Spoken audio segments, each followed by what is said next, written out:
How to log into Instagram. Hi everyone, welcome back to the channel. In today's video I'll guide you on how you can log into your Instagram account, so just make sure to watch the video till the very end.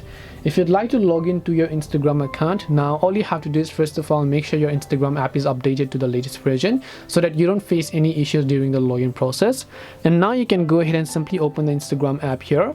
And then by default, if your account is saved, then you can just log into those accounts. But if you want to log into some other account, you can select log into another account option here. Just make sure to enter the username as well as the password of your Instagram account. Now just in case you happen to forget your password, you can tap the forgotten password button. It will send a reset link to your phone number or your email address so that you can reset the password.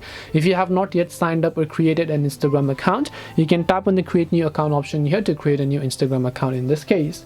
And this way you can log into your Instagram account. Hope this video was very helpful to you guys, and if it did help you, make sure to leave a like and subscribe to the channel. If you have got any questions, then feel free to leave them down below. Thank you very much for watching till the end of this tutorial, and see you soon in the next video.